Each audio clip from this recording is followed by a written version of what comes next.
Welcome to another episode of the Make Mental Health Matter show. I am your host, Kelli Melissa Reinhardt, and I am very excited to be here with you. I am not in studio this time, and that's okay. We have I always talk in we's like I'm two people. I don't know. It's all right. I have a great guest for today, and we're going to have an amazing conversation about the experiences that he has been through and really how this all plays a role in life in general. And I'm just really excited to have him on the show. If this happens to be your very first time watching, thank you so much for tuning in to the Make Mental Health Matter show. I am your host, Kelli Melissa Reinhardt, and I'm not even gonna, we're just gonna jump right into it. So let me tell you a little bit about my guest for today. So, Jonathan, he is a internationally published photojournalist of 27 years, now a commercial filmmaker. Jonathan Castner you might have to correct me if I said that wrong, has seen it all. The most brilliant minds, inspirational people, exciting events, and the horrors that life brings. He condensed all those experiences through his lens and his heart to inspire people around the world. So, without further ado, I'm going to bring up my guest. Jonathan, thank you so much for joining me. Oh, it's an absolute pleasure. Thank you. Let's see if I can figure this out for today. I was like, yay, here we It's go. all And improv. now I Life threw is us, all improv. Let's not fool ourselves. right? Anybody Right. who says they have a plan is selling something that doesn't work. Right, right. Yes. Well, welcome. And I am glad for you to be here. I know I gave a short little synopsis of what you have done in the past and hmm what you do now, but can you tell the audience a little bit more about yourself? Sure. I'm what happens when you are a terminally curious guy, and yes, it'll kill me, and that's okay, who wants to understand the world and the people inside of it. And wasn't really sure how to do that. Thought it was going to be science, and turned out that I came out of school, in fact, with a degree in psychology and modern philosophy with the intent of becoming a psychotherapist. Realized that I'm not wired for that kind of a world, but my deep curiosity and need for connection to people drove me to become a photojournalist, wherein I got to go to interesting places, meet interesting people, learn interesting things all the time, go through a lot of doors that say authorized personnel, and see the breadth of the world and humanity, and try to find ways to learn and inspire other people to broaden their world through the things that I have seen and felt was important to them. So everything that I do always comes down to what does this mean and how do I want people to feel about it? Because we need to have both an intellectual and emotional connection for things to become three-dimensional. And so much of our world these days is two-dimensional and highly manipulated to manipulate us. And we sometimes forget that that is not really a real world. And we have to put our hands around it, our arms around it, particularly the people, because none of us have an owner's manual that really works. It's a poor translation of the original. And we're all fumbling forward the best that we can. And that we live in small worlds. They don't have to be that small. But the kind of work that I do tries to expand that a little bit to give them an inkling that there's something beyond their horizon, that the horizon goes a lot further than they expect. That's, I mean, amazing. And talking about media, because I know, I mean, that's where you were. And I mean, a lot of film and things of that nature. And it's what is in front of our faces and how is a story told, which I know you and I have had a conversation even about this show. And like, it's like, what do we want people to experience from watching the show in general? And so, yeah, I think it has to be part of the experience. And sometimes I know myself. I'm like, I don't want to watch the news. I don't really like, I almost want to live in my bubble, and that's not the greatest thing, especially being in the mental health space. But sometimes I just want to live in my bubble. But it's amazing how people have really expanded out of certain narratives and started to change the perspective. And it sounds like that was really what you were trying to encompass and still do. Well, the problem is that I saw a great quote from Denzel Washington some time ago that said, if you don't follow the news, you're uninformed. And if you do follow the news, you're ill-informed. Because a number of years ago, those systems, before we really had social media, was already in the process of being monopolized and commoditized as a commodity of information, and started really the attention economy. How can we really monopolize upon our ability to hook people into something which makes us money? And what I end up telling people is, it's not what you think you know. It's what you don't know that gets you in trouble. That you still have to know what's going on so that you can be a good citizen, be aware of things coming up that you should be proactive about. But if you keep hearing the same 4 or 5 or 6 narratives over and over and over again, that's manipulation. And it pulls people into a world of hypersensitivity to things. And it forms a worldview that is structured around their confirmation bias. You're paying attention to it because it pushes some kind of emotional button, not because it actually fulfills a need other than, your need to doom spiral or dopamine or whatever it is. It's usually a very, very simple emotional button. That working back in the news industry, back when it really was a news industry, the trick was, how do we get people interested in important but delicate stories, things that weren't that simple, that had some complexity to it, had some subtlety to it, that still ended up being important. But the ancient "if it bleeds, it leads" thing is even more so now, where people's reality is controlled through their bubble because of an algorithm that has been determined to know them better than they know themselves, so that we can sell product, we can sell data, we can sell time to you. And people don't quite realize how much their worldview and sense of self, sense of normalcy, is based upon the manipulation of the algorithms to keep them on the platform so that, Zuckerberg can buy another yacht. Well, and I know I am one of those suckers that like gets pulled into some of the ads that pop up, and I'm But like, that's because oh, you're human. right, yeah. You are human. We are all human. We are all on the island of misfit toys. None of us come off the factory floor to specification. We are all ideally works in progress that take our finite existence as a journey of exploration, internally and externally. And I was talking to a guy the other day, and I said, no matter who you are, you only have 2 things that are at that time finite: money and time. And you can get the money back, but you can never get the time back. And wasting that precious commodity of time that you can never get back on meaningless things that actually do you harm because of it, I think is one of the greatest crimes against humanity ever invented. And I did so many stories back in the day where the opening was essentially, it was the most beautiful day until the unspeakable happened. Yeah. You have to take every opportunity to open your eyes in the morning and see the sunrise as a blessing, because that could be your last.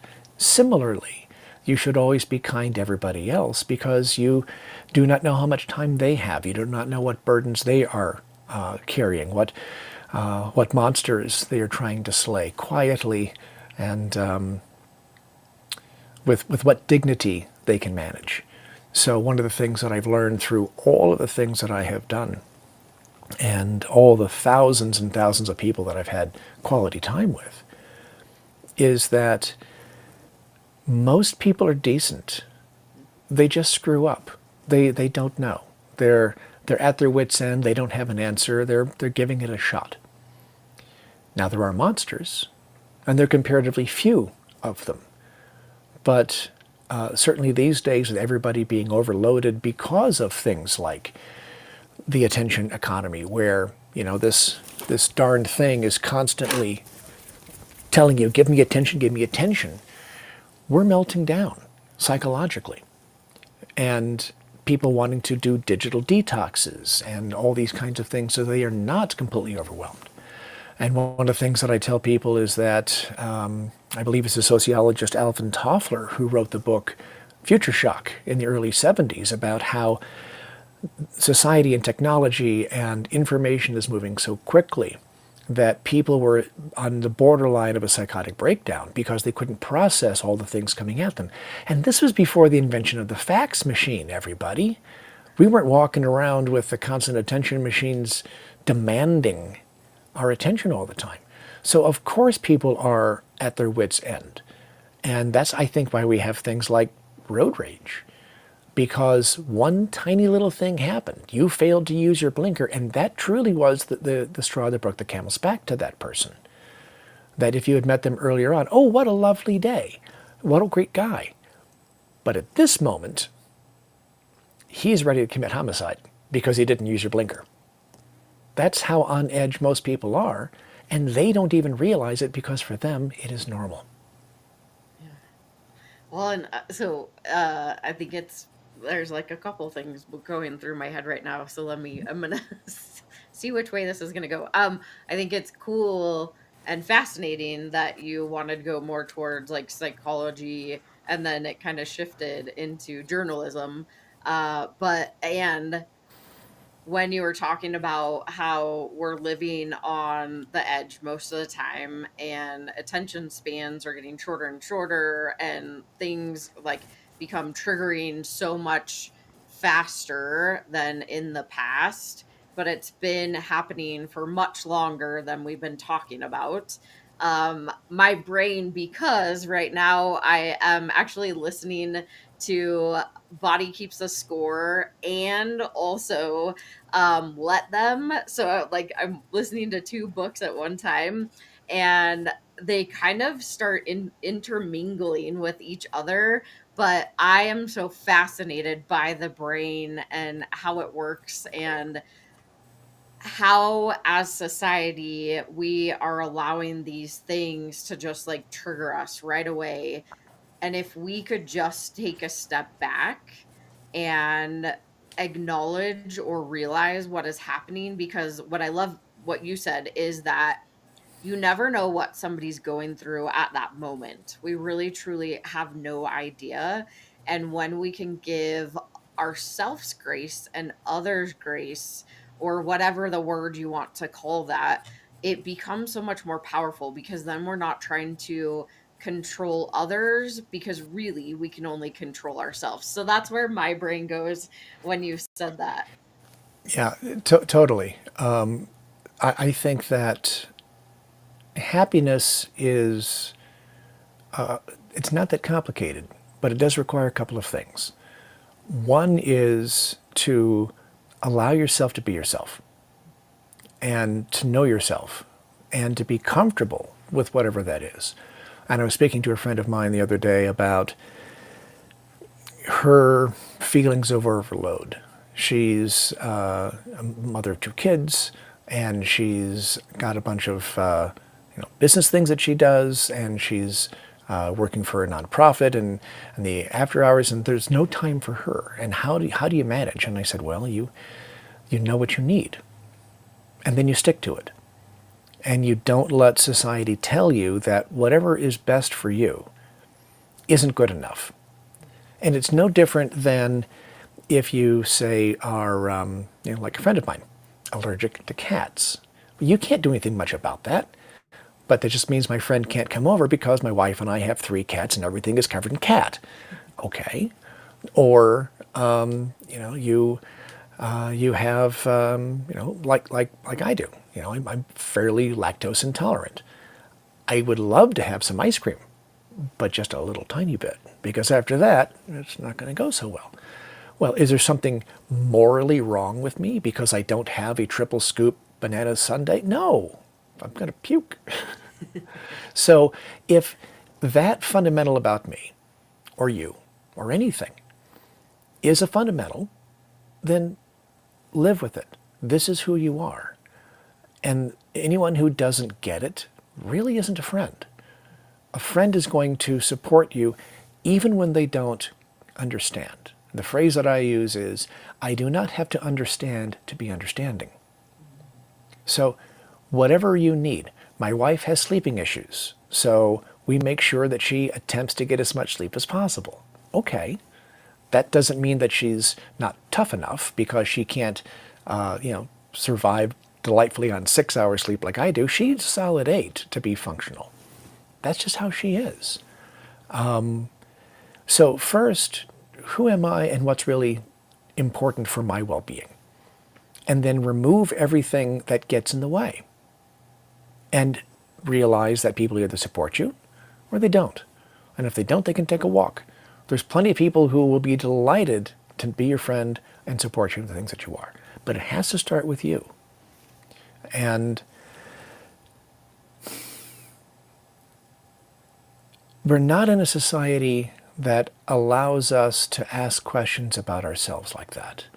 And I really believe that whether you get it or not, again, it's not your problem, but we're in a new phase of our global society as humans, where we're finally saying it's okay-ish not to necessarily be in a tiny little box, a little tiny silo.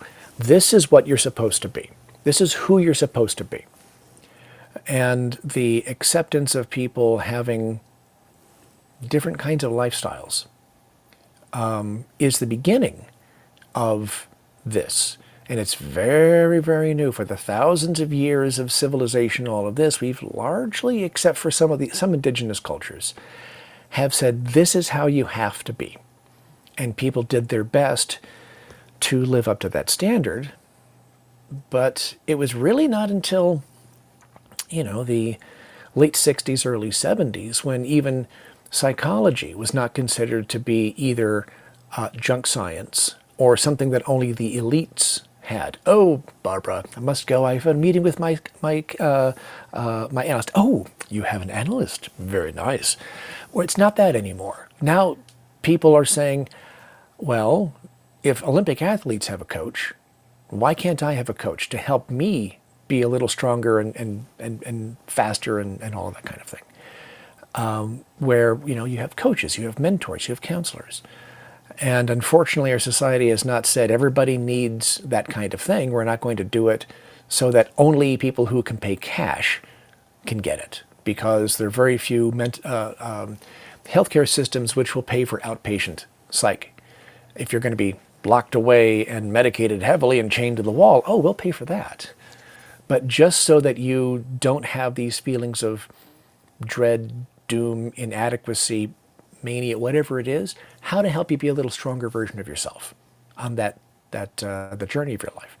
We haven't gotten there, but I think that at least we can say, with increasing acceptance, I don't have to understand to be understanding. I don't care who you fall in love with. I don't care how you fit within society's roles of things, whether you're going to be He-Man or you're going to be a gentle little flower. Great.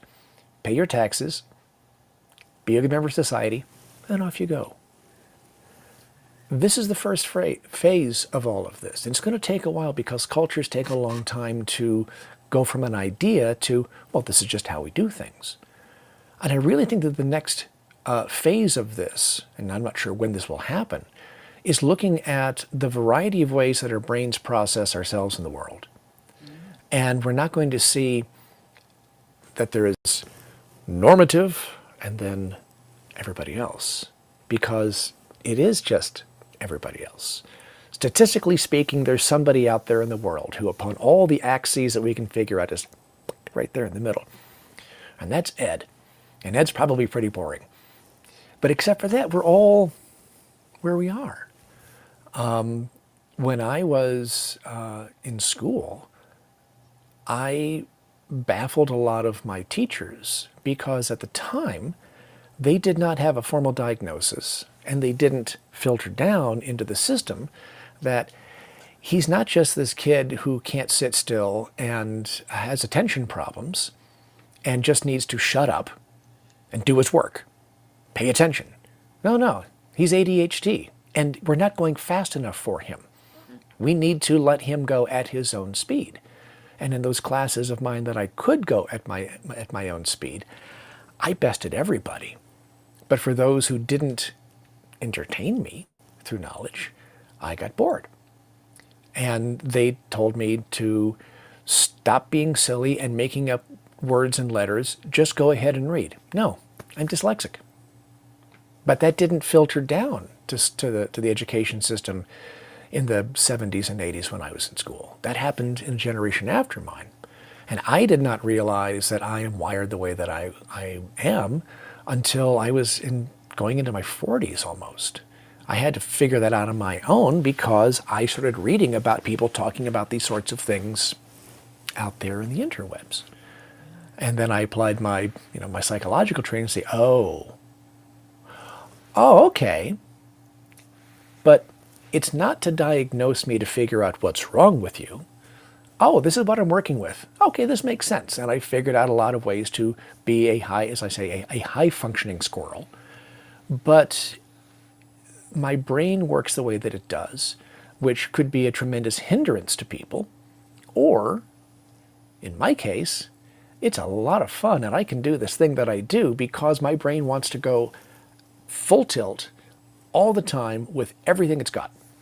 So I can do all the things that I do, which in many cases would require a crew of 3 or 5 people to do, and I can happily do it all by myself. Woohoo! But when I was 10, it was horrible.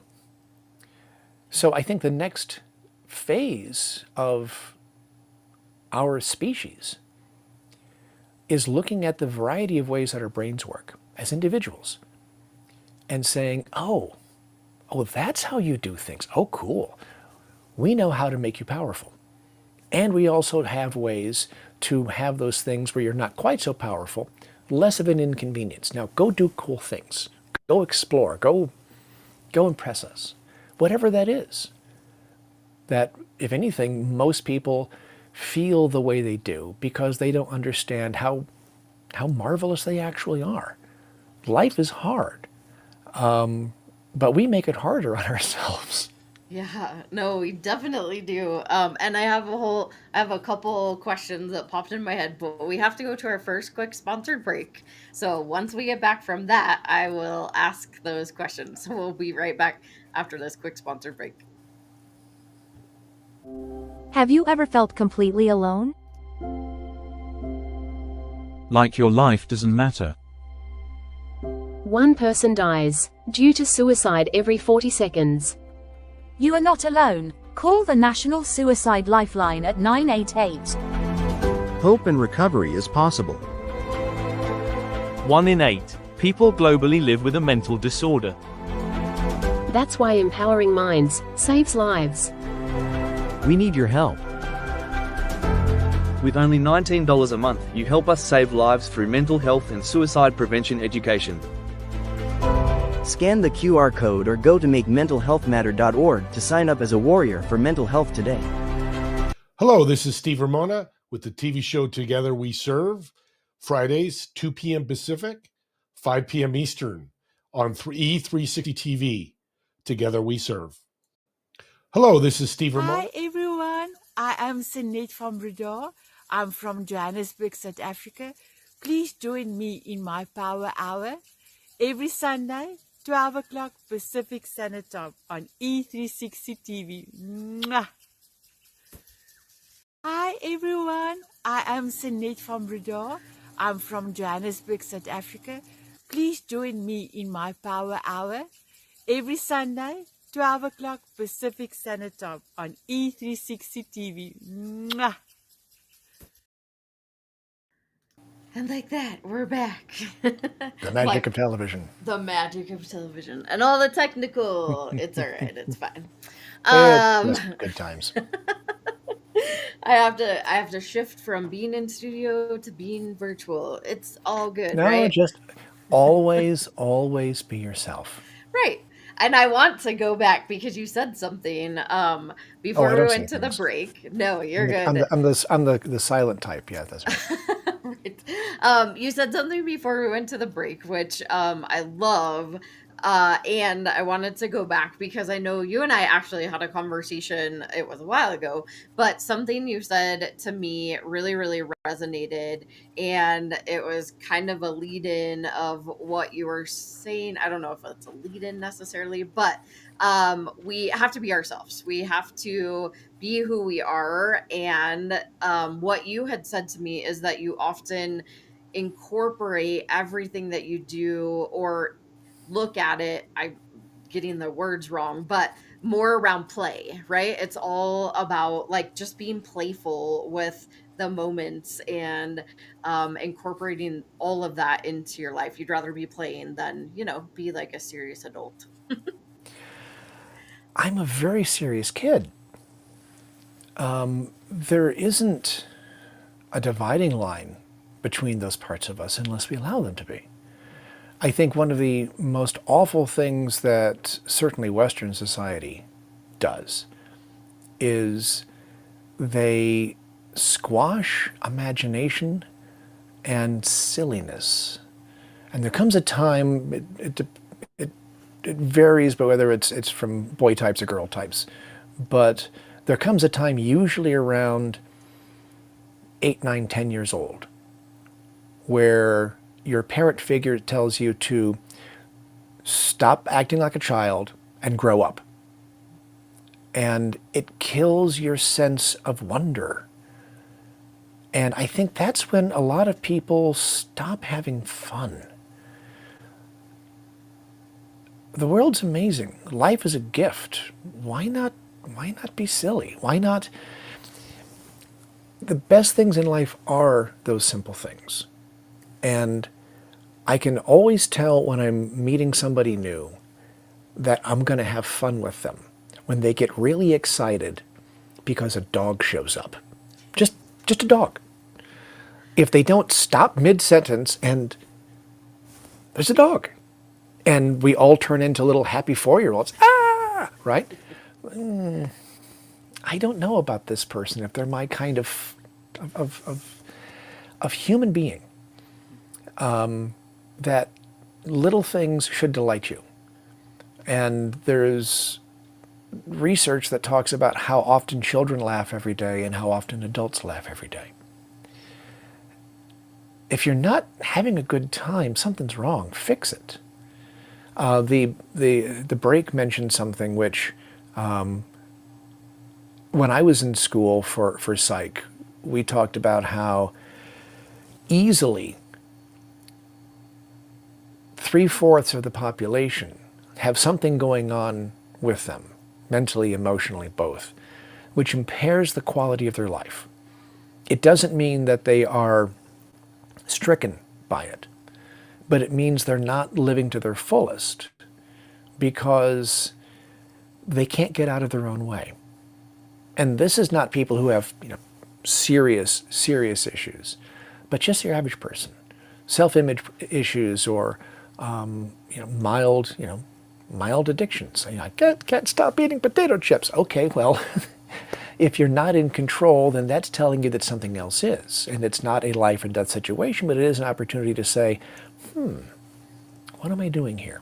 How can I change this?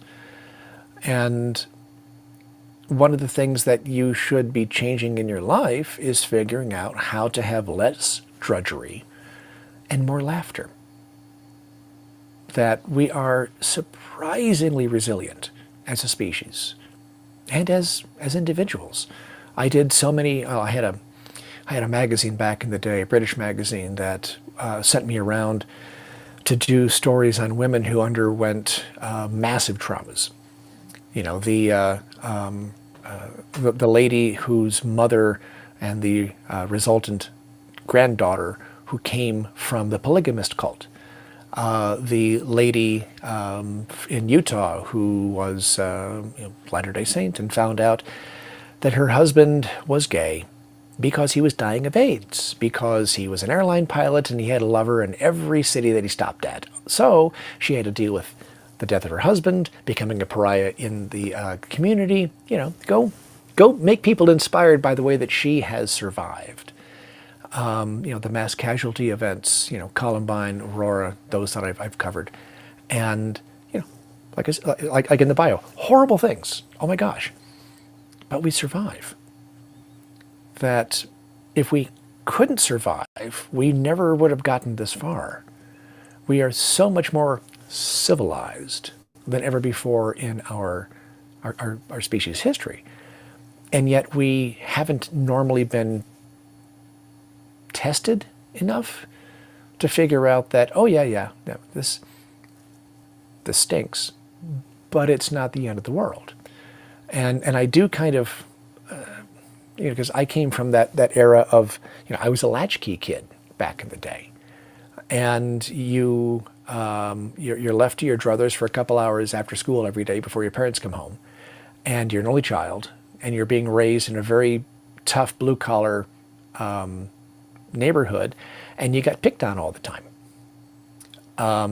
Well, either you learn to roll with it or you collapse. There really wasn't any options. So I'm one of these people who learned to roll with it and to figure it out and dust myself off and say, okay, it's a scuffed knee, I'm not bleeding that much, it's okay, you know, I'll be fine. So I am extremely compassionate to people because one way or the other, I've either been there personally or I witnessed pretty much that and had some very, very, very dark periods in my life. But when people ask me why I have such a good attitude, it's because I know how bad things can get. I've seen that. And I will tell people in the audience, if you ever have that moment when you realize that there is a gun being held to your head by someone that you do not know, you really quickly figure out that there are always options. You just may not like the consequences of the choices that you have, but you have more than one choice in that situation. I had that happen to me. But we choose to go on. We choose to get excited when there's a dog. We choose to say, you know what, I don't normally do this, but yeah, I'll have the brownie sundae. And I'll pay the consequences afterwards, but you know what, I've been a good boy, and this has been a tough week, so yes, please, extra sauce. You have to celebrate the little things. And part of the celebrating the little things is celebrating with other people and letting them know that they are not only not alone, but they are really, really important to more than just themselves, because we feel so isolated these days. And so we're looking at, 5 years since the lockdowns of the pandemic. And when this was beginning, I was telling all of my people, jump on your phones, go through your contacts and find anybody who you have any kind of relationship with. It doesn't have to be your best bud, but someone that you know something about. And send them all a text that simply says, thinking about you, hope you're well. That's it. Because as people were staring into the abyss, I really believe that we stopped a lot of people from jumping off of bridges. Because nobody was prepared for all of that. And we made it through. And some people didn't. But that little tiny ray of sunshine, where somebody realized that someone who they don't even really know that well gave them a little high five. I think that those little teeny tiny things matter. Letting people know that they're seen and they're accepted. Because we're all making our way through. At least for me, that's been something that has helped me through a lot of my situation, any like dark times that I've had is those little random acts of kindness, or just even doing certain things for strangers, people that I don't even know, but also for people that I do know. And it is amazing when you get that small little text and they're like, "Hey, I'm just thinking about you."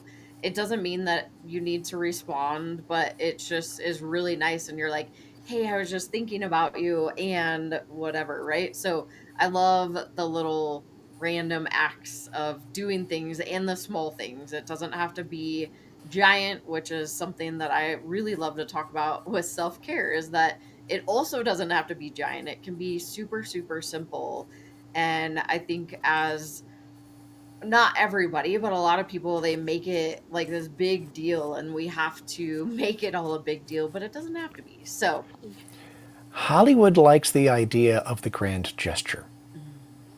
It looks really good on the screen, but that's because time is of the essence in that 98 minutes of the story, that little teeny tiny things have to get skipped because it doesn't have the impact necessary. And it took my wife a while, because at first it started to weird her out that I would do this. And she would ask me, "Why do you do that thing? It confuses them." And I said, "Oh, you mean that I talk to the servers? I talk to the checkout person?" My whole thing is, if you wear a name tag, refer to that person by their first name and legitimately thank them for what they're doing and engage them in the simplest conversation, which lets them know that you see them as a valuable human being. Because in most cases, they're used to being invisible. And so, when I'm, checking out my thing and I look over and I say, "Hi, Carolyn, how you doing? They treating you okay today? What's going on?" It'll take her a second or two to realize that this guy is actually talking to her. And it can come across as a little jokey, but when the wait person comes back to say, "How's everything going that I can do for you?" And I say, "No, the lunch is wonderful. What can I do for you?" "What?" It's like, tell you what, why don't you pull up a seat? I'll run your shift for a while. Now, it's silly, but it actually makes them think that someone is actually projecting into their experience as a human being. I love that. I have another thing popping up in my head, but we have to go to our quick last sponsored break. Yeah, that one. So Too complicated. we'll be right back after this quick sponsored break. 1,917 people die daily from suicide globally. I lost my middle sister, Carrie, to a completed suicide on February 20th, 2017. How does Kelli, host of the Make Mental Health Matter show, impact lives? Number 1. Awareness. My story, all over it, isn't unique. I am a domestic violence survivor and a recovering addict. For 14 years, I was in active addiction. And because of Kelli and the work that she does and the opportunity to have my voice heard, I was able to stay clean and sober and have hit a year. I'm still here. And if it wasn't for Kelli answering my call the day that I thought I was going to take my life. 2. Conversation. I'm curious, and I know that I've heard a lot in the BIPOC community, it is very hush-hush. It's like one of those things that you don't talk about. Like, you literally feel like it's not a conversation you can have. So can you talk a little bit more about that? First, shout out to Kelli, because I'm glad that she asked the question. I researched you before I went on your show, and I saw how real and authentic you were. And I just appreciate the question, because it is different and we have to have tough, courageous conversations. So yes, I always say I'm a triple diversity threat. I'm a Black woman with multiple disabilities. Now, I'm not really a threat, but to other people, I may be, because people fear the unknown and what they're uncomfortable with. Number 3. Education. Kelli's passionate commitment to mental health awareness is a beautiful thing. It's clear in her social media posts, it's clear in the resources that she puts together, in the activities that she provides, her collaboration with organizations, and the consistent way that she continues to deliver a message, encouraging people to understand that they can share openly and to break the stigma around mental health. Kelli's topics cover children and adults, talk about things that we can do as a community, things that we can do individually, and her website is packed with information and resources and all kinds of contacts that you can use to reach out, whether you're dealing with something yourself or you're looking to help somebody else who is struggling. I encourage you to check. And like that, we're back again. If you just happen to be joining the Make Mental Health Matter show, there's a whole entire show that you just missed. So go back and listen or watch. But my guest, Jonathan, and I are really talking about his experience through being a journalist and also just being a human being and how fun it can be no matter what our experiences are.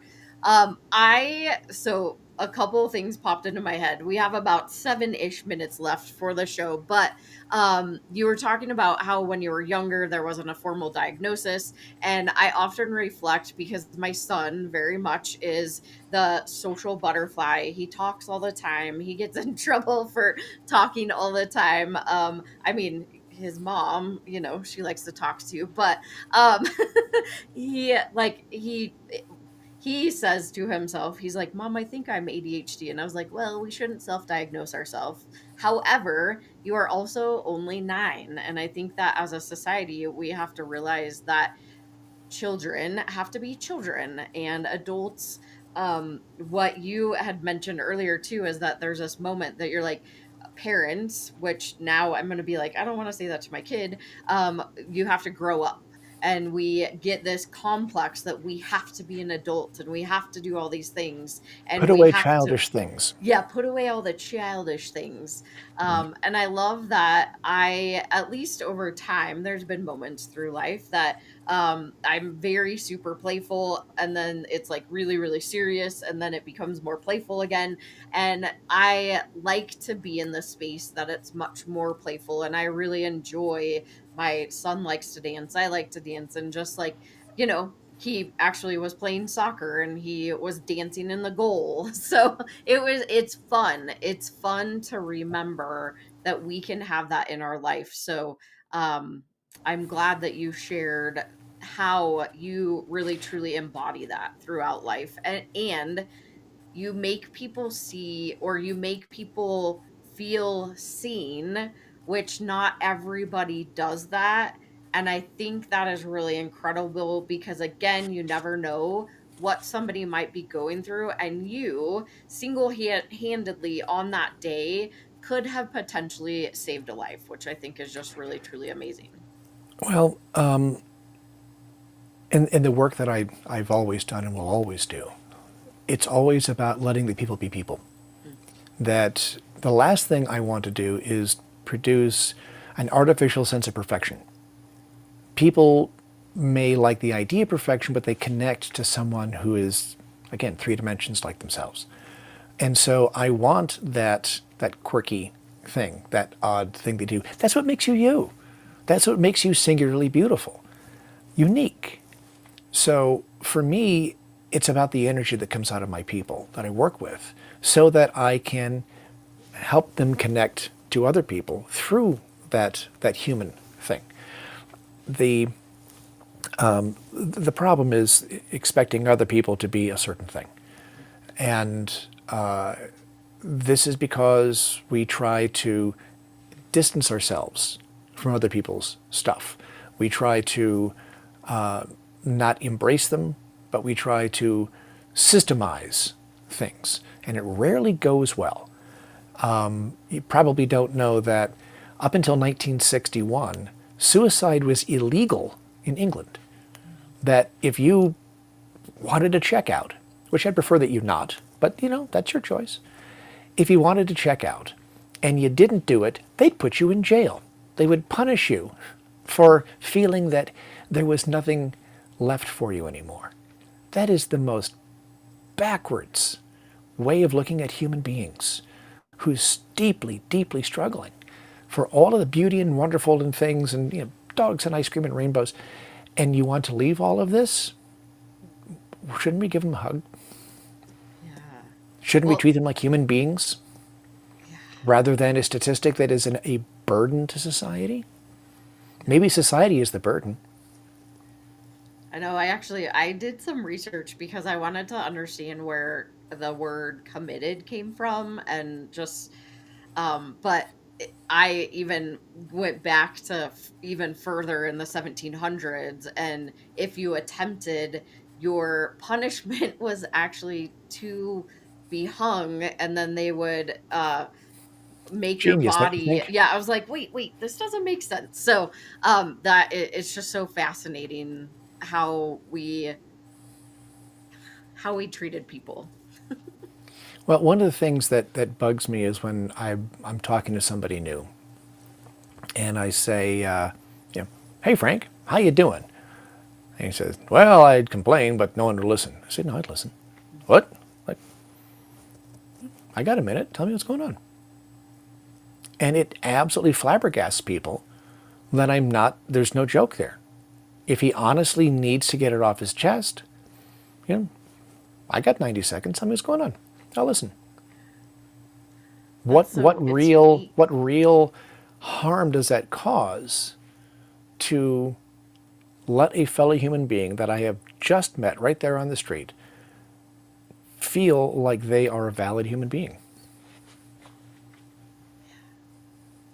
Not a lot of people do that, so I love that you do that. Most people are self-absorbed because they're trying to deal with their own stuff. And my wife has asked me multiple times, how have I processed all of the things that I've gone through? And there's a laundry list. You know, I would say I'm a walking bag of PTSD. It's because I have that perspective. I know how bad things can be. I know how wonderful things can be. And I know what a gift today is. And so I'm going to embrace it like the happy little kid that I am. And I think that's what enables us, should we choose, to endure so that we can enjoy. Love that. And so we're coming to the end, and I could totally talk to you for hours, but I want to give you a moment to just share a little bit about the work that you do, and then where people can find you if they want to follow you and or work with you more specifically, really in Colorado too. Well, I work nationwide. I'm based here in Denver.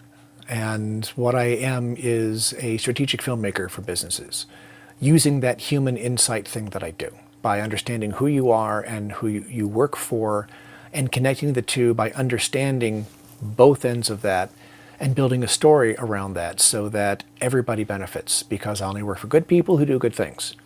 And it's jonathancastner.com. When you hire me, you get me. And that's kind of the short of it. I am just here to help. Amazing. And I'm going to repeat that for those of you that are listening on the radio. It is Jonathan, Jonathan, Castner, Castner.com, where you can find him if you want to work with him, again, nationwide. So it's not just in Colorado. And one of the I'm things, also on LinkedIn, of course, for the executive types. there you go, LinkedIn. So you can grab them there too. Any final words or thought that you want to share with the audience? Whatever you're going through, it's okay. Wherever you want to get to, that's okay too.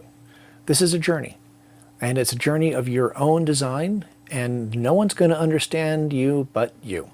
So be you and enjoy the ride, and try to make the world that you pass through a little better, and treat everyone with the kindness, love, and respect that fellow humans deserve, because you're one too.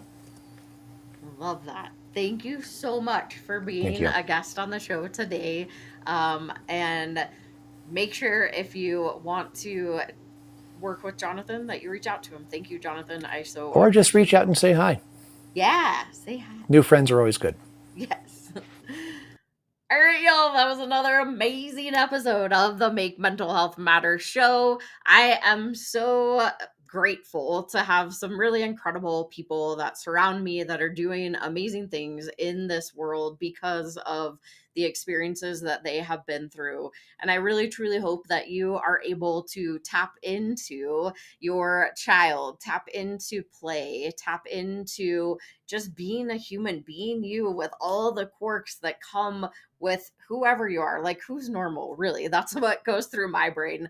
I like to strive to not be normal. I'm that mismatched person. I love mismatching socks, and I love just being quirky and different and individual. And I want to stand out. I don't want to be behind the scenes anymore. I used to be that way when I was younger, and now I have found that I just am who I am, and that's okay. So I hope you enjoyed this episode of the Make Mental Health Matter show. Make sure you come back next week. We go live every single Monday at 5 a.m. and 5 p.m. on Dream Vision 7 Radio, or you can watch on E360 TV. No matter what, make sure you come back. See you next time.